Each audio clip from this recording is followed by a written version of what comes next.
If you've been coming to my Lenten presentations this year, you would know that the scribes and the Pharisees considered themselves the official religious teachers. And we meet the Pharisees in these stories very frequently. They are the scrupulous practitioners of religious observance. And the scribes, they're the legal experts.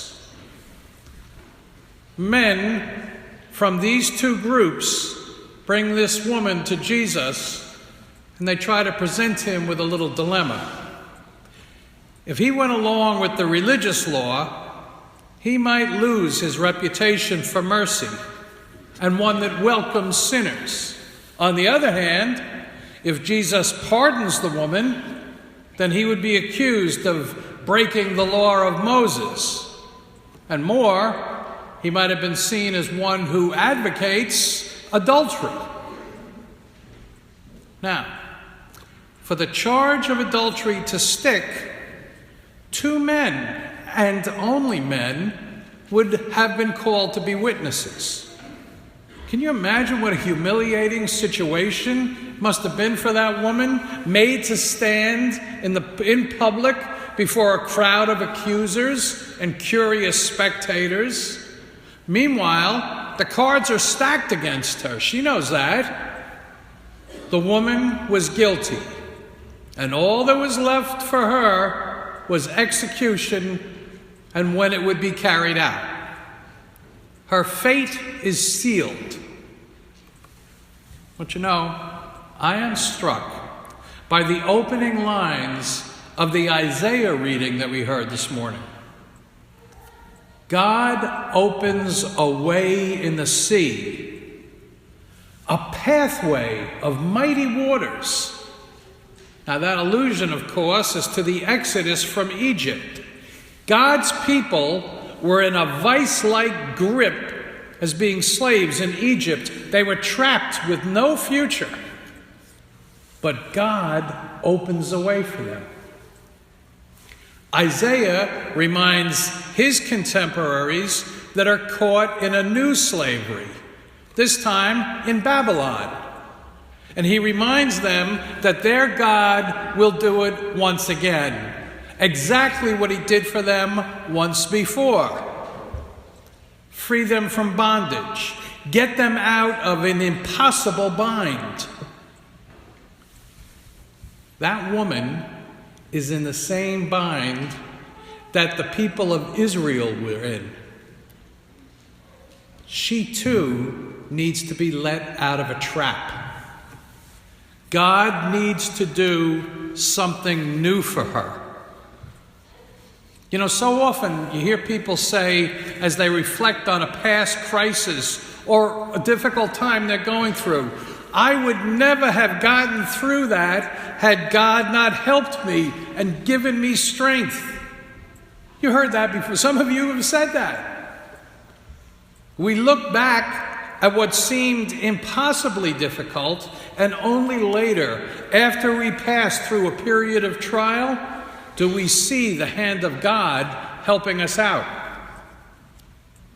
Well, Isaiah and the woman, they both invite us to remember how God stood with them and to trust in whatever bind that we are currently in or that we're going to get into in some future time. God's help will spring forth. In fact, look closer. Isaiah is saying that God is already doing something for us, even in the wasteland. Well, wasn't it true for that woman caught in adultery? She was in a wasteland of guilt. She's surrounded by Isaiah's jackals. They want to see her dead. Even more than that, they're using her as a tool to trap Jesus. So she must have felt terribly alone. But we can see what she did not. In her wasteland, God was doing something new for her. Jesus was with her, recreating a broken and sinful situation. Isaiah reminds us of that throughout all of history. God is always at work in the process of reform and recreation. God is always ready to forgive the sin that defaces his image that's on us. God will always make of us a new creation, free from sin's destructive control. The forgiveness and new life, that's what the woman experienced at Jesus' word. As we look back and see the hand of God in the moments of our need, we need to reflect on the saving work that God did for us. And then we can say, right along with the guy who wrote that psalm this morning, the Lord has done great things for us. We are filled with joy. We are thankful that God was there for us when we were captives of something, that God was there for us when we sowed our tears, and God was there for us when we reaped a harvest of rejoicing. In our prayer of thanksgiving, we also express the firm hope that God will lead us out of any barren place that we now find ourselves in. It's amazing to me that Isaiah, way back before the time of Jesus, Isaiah would have known that something new was planned for us. And that something new was Jesus. Today's gospel shows us how Jesus was the oasis for that woman in her own wasteland. Jesus makes a new way of living God's law possible, not by relying on external rules or observations, but rather relying on the Spirit's new life given to all of us at our baptism. That's where our rivers of the wasteland is. Jesus set the woman free from the trap of her accusers, as well as free from her sin. And just as it was with that woman, so it is with all of us.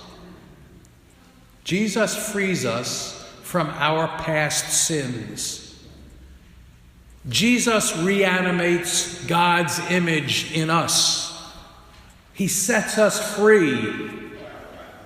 And now we are able to overcome sin. That woman was as good as dead, but she was given a new life through Jesus' freeing word. And so it is with us this Lent. We stand aware of our sins before God, and Jesus' word frees us to live a new life. Isaiah and the psalmist were spot on. God has done a new thing for us. We are filled with joy.